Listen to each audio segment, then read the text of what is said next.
Happy Friday, everybody. It's hashtag FAQ Friday live from my office in the Lake District.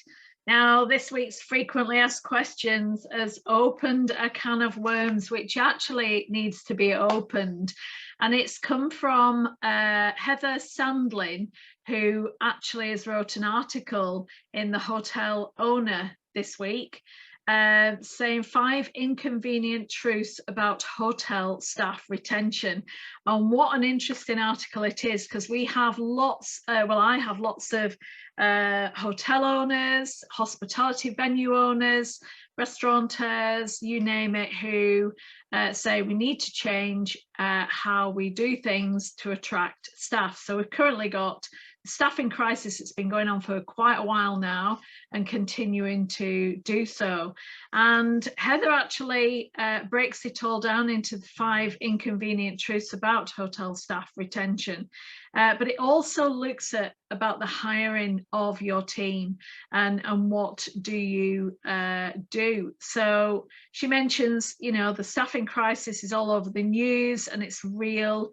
Hiring is harder than ever and struggling to find talent, and your competition seems to get better candidates than you do, etc. And all these are coming out quite regularly within the hospitality environment, and people trying to struggle to recruit, to retain, and to obviously move forward with this. So it's always really important to understand that the prevention is better than the cure. So try and keep retaining your team rather than keep employing you every time. And it is really interesting what she's put, that, you know, there's a few favorite tips. You need to put effort into onboarding. That goes without saying.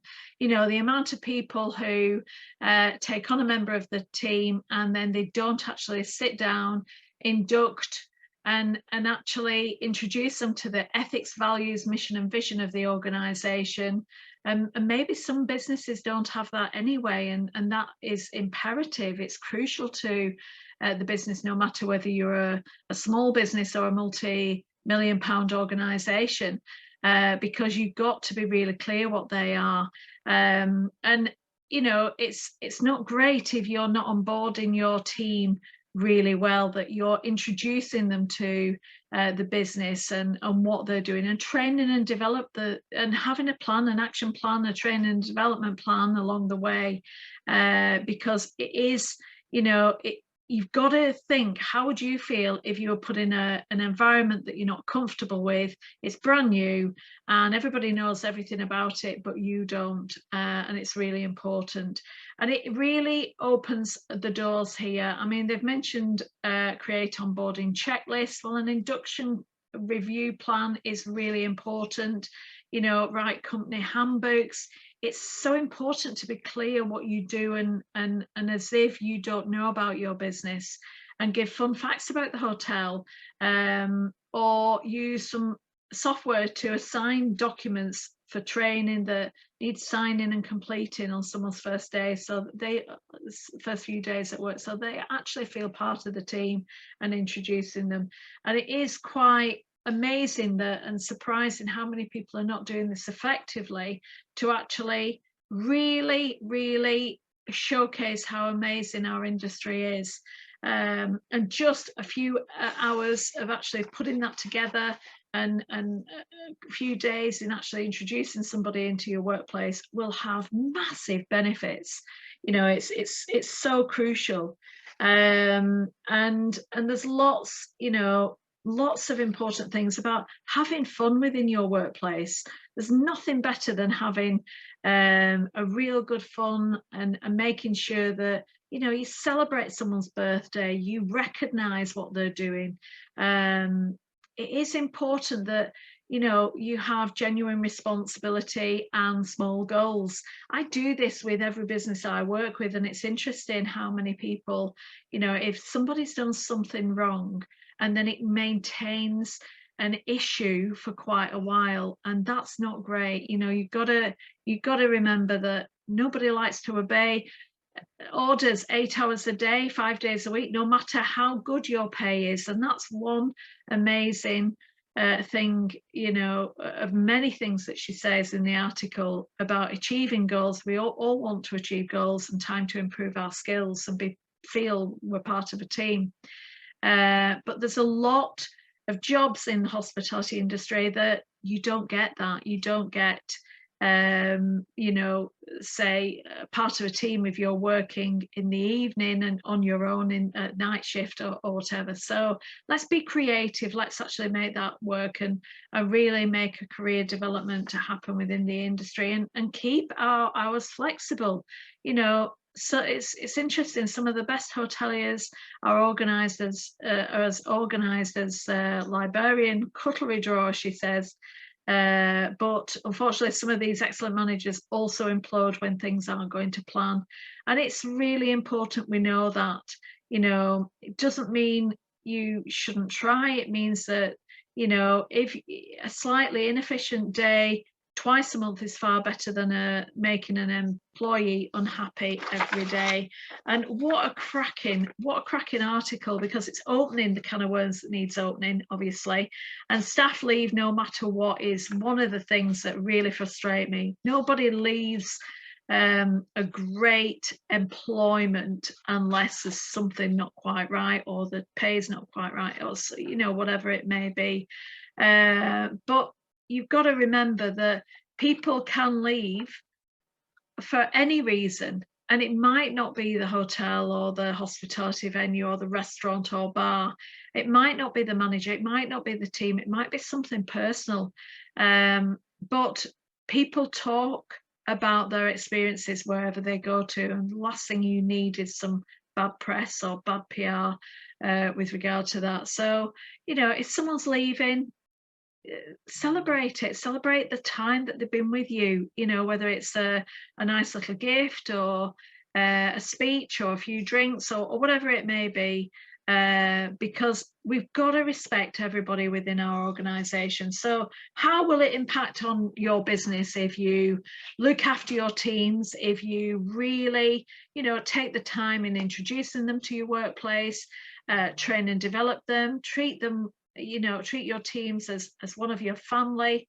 Well, it's massive. The impact is huge, and it's so important that on the business, if you clearly communicate your goals and objectives, your mission, vision, ethics and values, it becomes an easy movable business that goes in the right direction. And the more you communicate on a positive way, the better everything will be. We can all have tough days, but it's about how we embrace everybody and bring them up and actually bring some positivity, motivation, and actually think about people as people, not as robots actually doing a mundane job.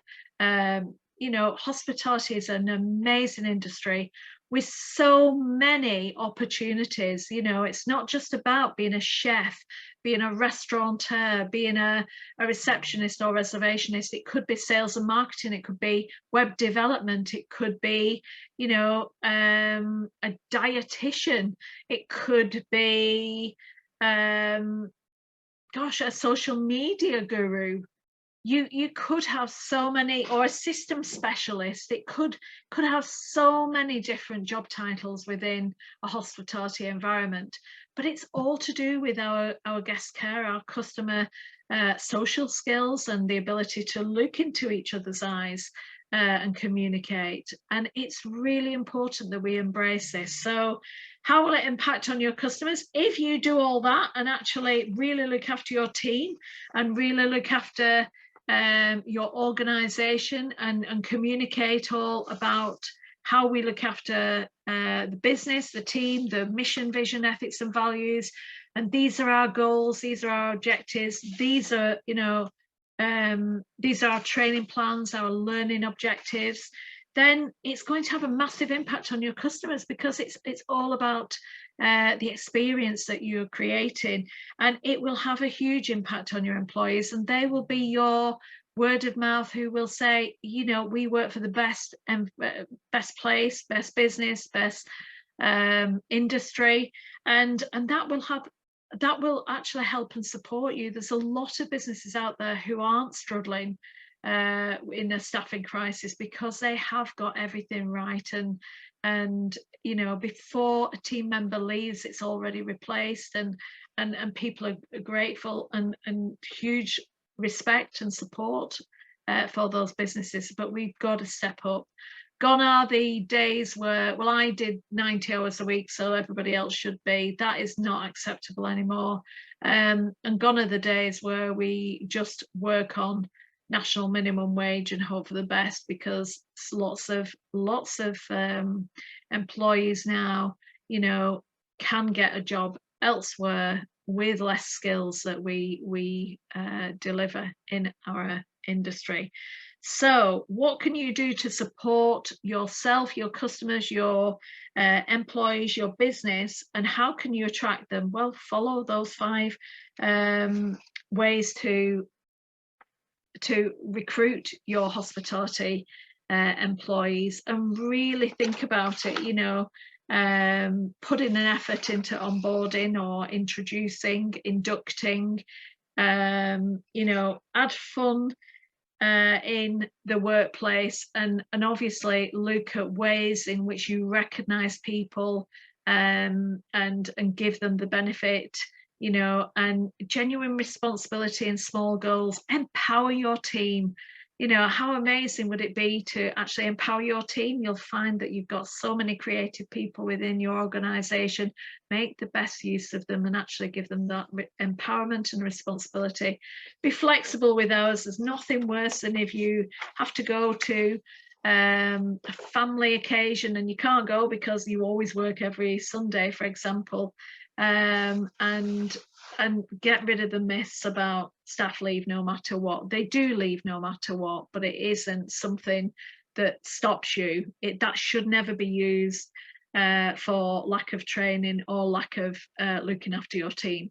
So I hope that's been helpful, demystifying lots of myths there, and also making sure that you are proactive, motivational. Really great article. I'd certainly recommend you read it. Great tips on there as well. And thanks, Heather Sandlin, because what an eye-opener that we need to be addressing regularly, and stop whinging and moaning about the staffing crisis, and actually making it really attractive for people to work in our industry and give them an amazing career, which is a no-brainer because we have the best industry in the world. So may I wish you a happy weekend and a happy Friday. And as always, I'm here to help and support at alisonajlakes.com. Take care. Thank you. Bye-bye.